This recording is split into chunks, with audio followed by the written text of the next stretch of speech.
भगवान रुद्र के ब्रह्मा जी के मुख से प्रकट होने का रहस्य, रुद्र के महामहिम स्वरूप का वर्णन, उनके द्वारा रुद्र गणों की सृष्टि और ब्रह्मा जी के रोकने से उनका सृष्टि से विरत होना।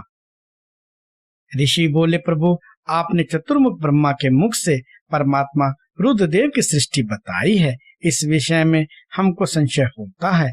जो प्रलय काल में कुपित होकर ब्रह्मा, विष्णु और अग्नि से समस्त लोगों का संहार कर डालते हैं, जिन्हें ब्रह्मा और विष्णु भय से प्रणाम करते हैं, जिन लोग संहारकारी महेश्वर के वश में दोनों सदा ही रहते हैं, जिन महादेव जी ने पूर्व काल में ब्रह्मा और विष्णु को अपने शरीर से प्रकट किया था, जो प्रभु सदा ही उन दोनों के योग क्षोम का निर्वाह करने वाले हैं, वे आदिदेव पुरातन पुरुष भगवान रुद्र अव्यक्त जन्मा ब्रह्मा के पुत्र कैसे हो गए? तात भगवान ब्रह्मा ने मुनियों से जैसी बात बताई थी वह सब आप ठीक ठीक कहिए। भगवान शिव के उत्तम यश का श्रवण करने के लिए हमारे हृदय में बड़ी श्रद्धा है।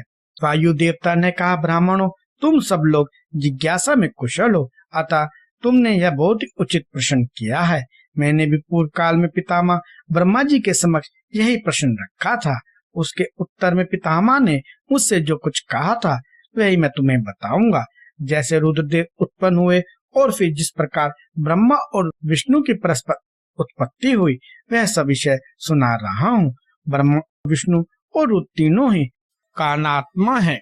वे क्रमशः चराचर जगत की सृष्टि, पालन और संहार के हेतु हैं और साक्षात महेश्वर से प्रकट हुए हैं।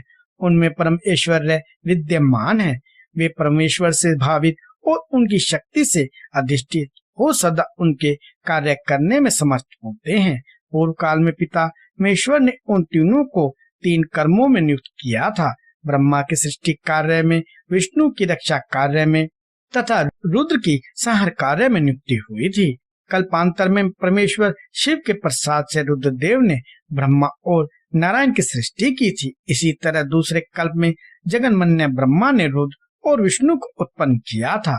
फिर कल्पांतर में भगवान विष्णु ने भी रुद्र तथा ब्रह्मा की सृष्टि की थी। इस तरह पुनः ब्रह्मा ने नारायण की और रुद्र ने ब्रह्मदेव की सृष्टि की। इस प्रकार विभिन्न कल्पों में ब्रह्मा, विष्णु और महेश्वर परस्पर उत्पन्न होते और एक दूसरे का हित चाहते हैं। उन कल्पों में वृत्तांत को लेकर महर्षिगण उनके प्रभाव का वर्णन किया करते हैं। प्रत्येक कल्प में भगवान रुद्र के आविर्भाव का जो कारण है उसे बता रहा हूँ। उन्हीं के प्रादुर्भाव से ब्रह्मा जी की सृष्टि का प्रवाह अविच्छिन्न रूप से चलता रहता है। ब्रह्मांड से उत्पन्न होने वाले ब्रह्मा प्रत्येक कल्प में प्रजा की सृष्टि करके प्राणियों की वृद्धि न होने से जब अत्यंत दुखित हो मूर्छित हो जाते हैं, तो उनके दुख की शांति और प्रजावर्ग की वृद्धि के लिए उन कल्पों में रुद्रगणों के स्वामी काल स्वरूप नील लोहित महेश्वर रुद्र अपने कारणभूत परमेश्वर की आज्ञा से ब्रह्मा जी के पुत्र होकर उन पर अनुग्रह करते हैं। वही तेजो राशि, अनामय, अनादि, अनंत, धाता, बहुत सहारक और सर्वव्यापी भगवान ईश परम ईश्वर से संयुक्त परमेश्वर से भावित और सदा उन्हीं की शक्ति से अधिष्ठ हो उन्हीं के चिन्ह धारण करते हैं, उन्हीं के नाम से प्रसिद्ध हो, उन्हीं के समान रूप धारण कर उनके कार्य करने में समर्थ होते हैं। इनका सारा व्यवहार उन्हीं परमेश्वर के समान होता है। ये उनकी आज्ञा के पालक हैं। सहस्त्रों सूर्यों के समान उनका तेज है। वे अर्धचंद्र को आभूषण के रूप में धारण करते हैं। उनके हार, बाजूबंद और कड़े सतमय हैं। वे मुंज की मेखला धारण करते हैं। जलंधर, विरिंज और इंद्र उनकी सेवा में खड़े रहते हैं तथा हाथ में कपाल खंड उनकी शोभा बढ़ाता है। गंगा की ऊंची तरंगों से उनके पिंगल वन वाले केश और मुख भीगे रहते हैं। उनके कमनीय कैलाश पर्वत के विभिन्न प्राण टूटी हुई दाढ़ वाले सिंह आदि वन्य पशु से आक्रांत है। उनके बाएं कानों के पास गोलाकार कुंडल झिलमिलाता रहता है।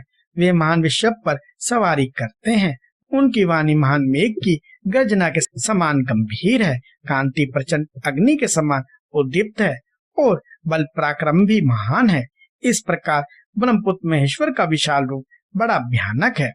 वे ब्रह्मा जी को विज्ञान देकर सृष्टि कार्य में उनकी सहायता करते हैं।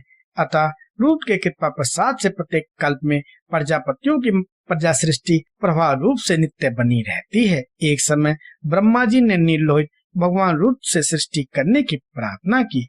तब भगवान रुद्र ने मानसिक संकल्प के द्वारा बहुत से पुरुषों की सृष्टि की। वे सब के सब उनके अपने ही समान थे। सबने जटाजू धारण कर रखे थे। सभी निर्भय, नीलकंठ और त्रिनेत्र थे। जरा और मृत्यु उनके पास नहीं पहुंचने पाती थी। चमकीले शूल उनके श्रेष्ठ आयुध थे। उन रुद्रगणों ने संपूर्ण 14 भुवनों को अवचित कर लिया था। उन विविध रुद्रों को देखकर पितामह ने रुद्रदेव से कहा, देव देवेश्वर, आपको नमस्कार है। आप ऐसी प्रजाओं की सृष्टि ना कीजिए, आपका कल्याण हो। अब दूसरी प्रजाओं की सृष्टि कीजिए जो मन धम वाली हो। ब्रह्मा जी के ऐसा कहने पर परमेश्वर रुद्र उनसे हंसते हुए बोले, मेरी सृष्टि वैसी नहीं होगी। अशुभ प्रजाओं की सृष्टि तुम ही करो। ब्रह्मा जी से ऐसा कहकर संपूर्ण भूतों के स्वामी भगवान रुद्र उन रुद्रगणों के साथ प्रजा की सृष्टि के कार्य से निवृत्त हो गए।